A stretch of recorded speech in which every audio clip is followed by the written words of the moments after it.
Todos conocemos la historia de David, el pastorcillo que se convirtió en rey, el joven que derrotó a un gigante con una sola piedra. Pero hoy no vamos a hablar de ese David.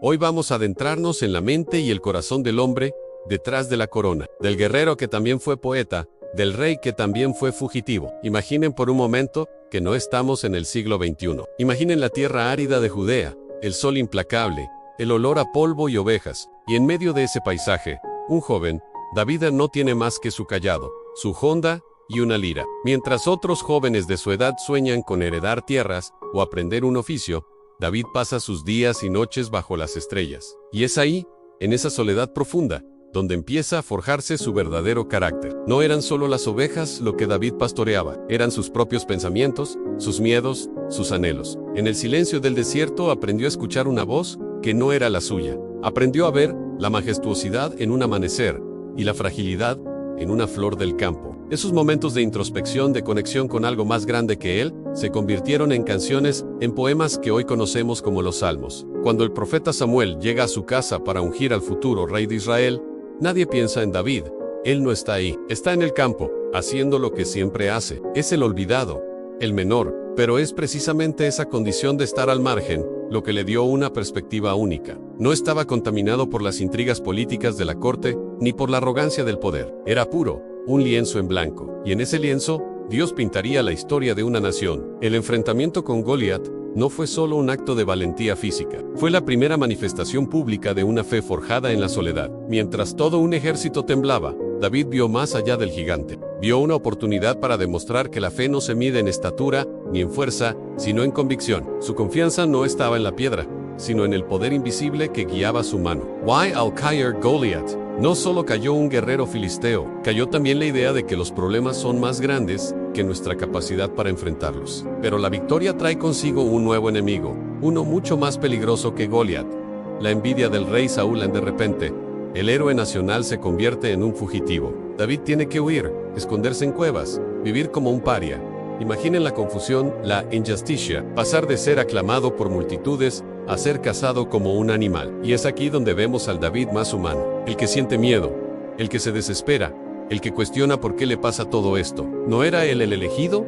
¿El ungido? Durante años, David vive en constante peligro, rodeado de un pequeño grupo de hombres que también eran marginados, endeudados, descontentos. Se convirtió en el líder de los rechazados. En esta etapa, David aprende una de las lecciones más difíciles en la paciencia y el perdón. Tuvo dos oportunidades claras para acabar con Saúl, su perseguidor.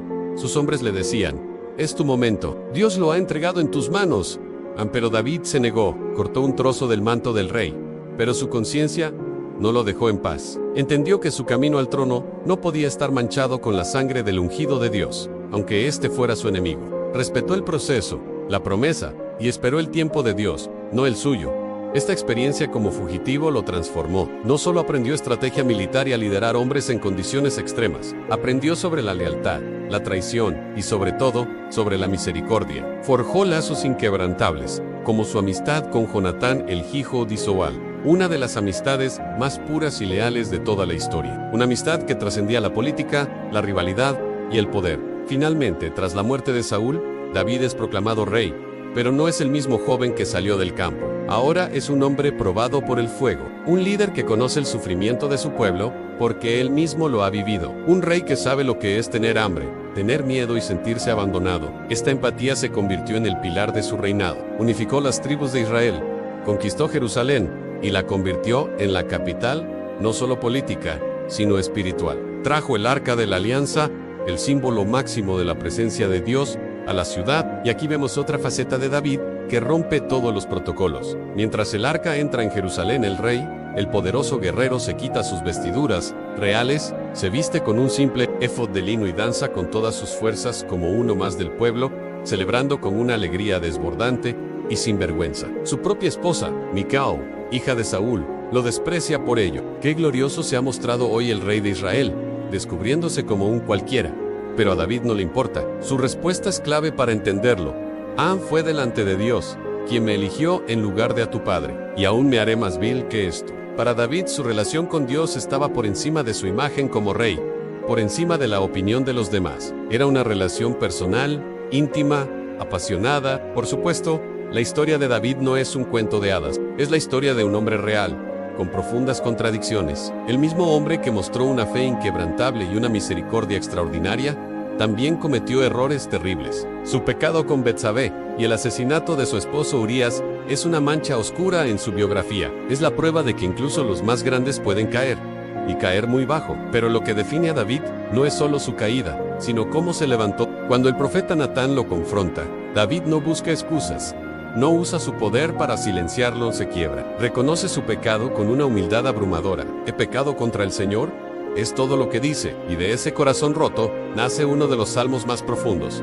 El Salmo 51, Crea en mí, oh Dios, un corazón limpio, y renueva un espíritu recto dentro de mí. David vivió el resto de su vida con las consecuencias de sus actos. El conflicto y la tragedia entraron en su propia familia. Pero nunca dejó de buscar a Dios. Nunca dejó de escribir, de orar, de arrepentirse. Su vida es un tapiz complejo, tejido con hilos de gloria y de vergüenza, de fe y de fracaso, de alegría y de dolor. Y quizás esa es la razón por la que su historia sigue resonando con nosotros miles de años después. Porque David no es un santo inalcanzable en un pedestal. Es uno de nosotros, un ser humano que luchó, amó, pecó y buscó redención. Nos enseña que la verdadera grandeza no está en no caer nunca, sino en la valentía de levantarse cada vez que caemos. Nos muestra que Dios no busca personas perfectas, sino corazones dispuestos, corazones que, como el de David, a pesar de sus imperfecciones, buscan sinceramente a su Creador. La historia de David es la historia de la gracia en acción. Es un recordatorio de que nuestras vidas, con todas sus victorias y derrotas, pueden ser parte de un propósito mucho más grande. La próxima vez que pienses en David, no pienses solo en el rey o el gigante. Piensa en el poeta bajo las estrellas, en el fugitivo en la cueva, en el rey danzante y en el pecador arrepentido. Piensa en un hombre conforme al corazón de Dios, no porque fuera perfecto, sino porque su corazón, en medio de todo, siempre le perteneció a él. Gracias por acompañarme en este viaje al corazón de un rey. Si esta perspectiva te ha aportado algo nuevo, no olvides darle a like y suscribirte para más historias que van más allá de lo evidente. Nos vemos en el próximo video.